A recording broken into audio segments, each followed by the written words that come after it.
ابھی next question ہے، ہمارے معاشرے میں عوام الناس کی اکثریت یہ سوال پوچھتی ہے کہ عام غسل اور غسل جنابت میں کیا فرق ہے؟ مزید یہ کہ اگر ہم غسل کو سنت کے مطابق ادا کریں تو کیا ڈائریکٹ نماز پڑھ سکتے ہیں یا پھر نماز پڑھنے کے لیے الگ سے وضو کرنا پڑے گا؟ دیکھیں یہ بڑا کریٹیکل سوال ہے، یہ اکثر لوگ کرتے ہیں. میں نے وضو، غسل، تیمم، استنجا، حیض و نفاس کے مسائل، اس پہ 42 مسئلہ ڈیٹیل ریکارڈ کروایا تھا آلموسٹ 7 سال پہلے.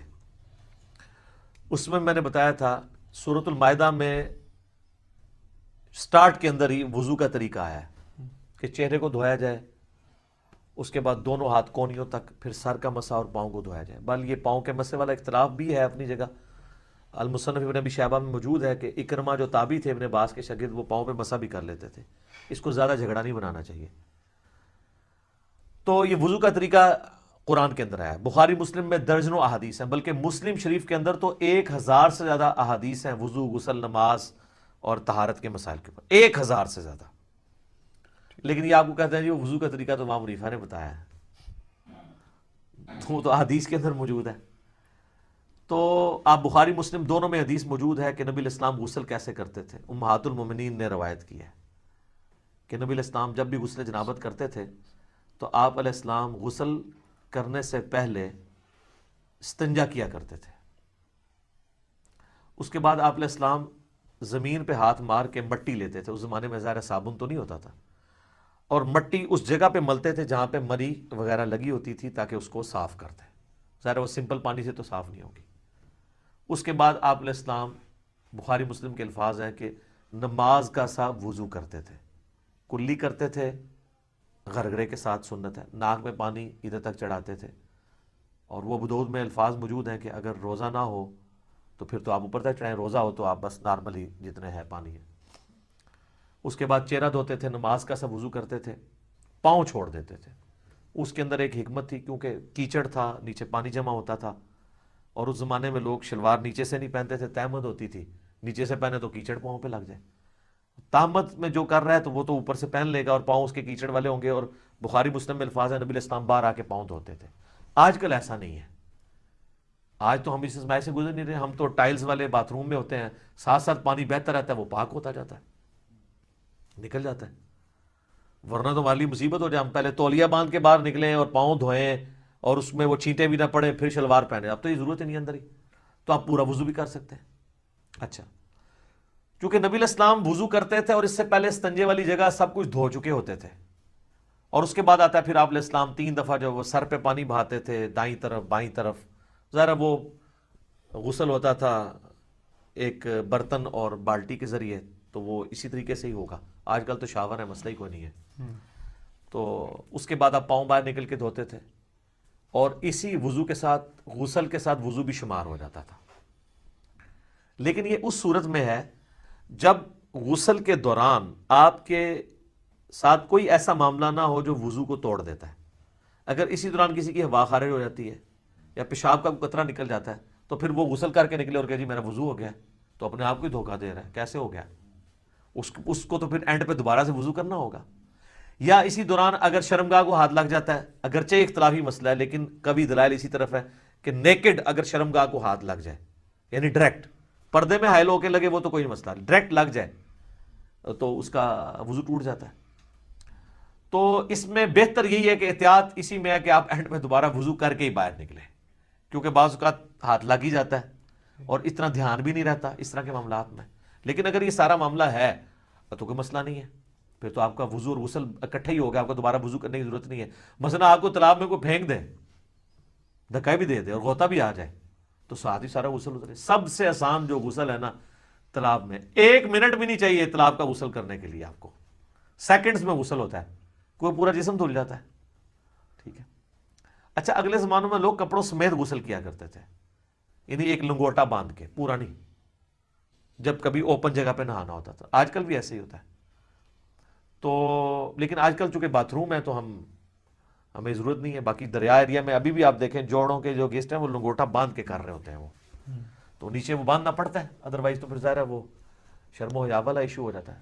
تو پھر اگر ایسی صورتحال ہوگی تو اگر کوئی وضو کے توڑنے والی چیز نہیں ہوئی تو آپ غسل کے بعد آپ کا وضو شمار ہو جائے گا، غسل جنابت ہو جائے گا.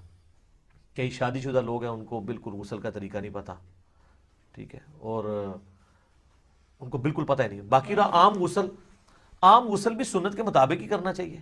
عام غسل ویسے کون سا ہوتا ہے؟ وہ تاری لانا ہے جیڑا گرمی دور کرنا ہے، وہ غسل تو نہیں ہوتا، وہ تو خالی تاری لگانا ہے. ہر غسل سنت کے مطابق ہی آپ نے کرنا ہوگا. اگر عام غسل سے مراد آپ نے صحیح بخاری مسلم میں حدیث ہے کہ جمعے کا غسل کیا جائے، اور مسلم میں الفاظ ہے کہ ہفتے میں ایک دن غسل کیا جائے، تو وہ سنت کے مطابق ہی کرنا ہوگا. یا عید کے اوپر غسل کرنا سنت ہے تو سنت کے مطابق ہی کرنا ہوگا، ٹھیک ہے. اسی طریقے سے میت کو غسل دینے کے بعد جب جسم پہ چھینٹے پڑ جاتے ہیں اور پھر آپ نے غسل کرنا ہے تو سنت کے مطابق کریں، یا اتنا حصہ بھی دھو لیں تو وہ بھی کافی ہے. وہ غسل والا حکم منسوخ ہو چکا ہے، اتنا حصہ بھی دھو لیا جائے کافی ہے. تو غسل جب بھی کریں سنت کے مطابق ہی کریں تاکہ آپ کی عادت نہ ٹوٹے. بل عام غسل آپ جس بھی طریقے سے کر لیں گے ظاہر ہے اس میں تو پھر کوئی ایسا ایشو نہیں ہے. آپ جب کر کے ازائے وضو پہ جب پانی بہ جائے گا تو خود بخود آپ کا وضو ہو جائے گا، بشرطے کہ اس دوران کوئی وضو توڑنے والی چیزیں نہ ہوں. اسلامی بہنوں کے لیے میں عرض کر دوں کہ ان کے غسل میں فرق ہے.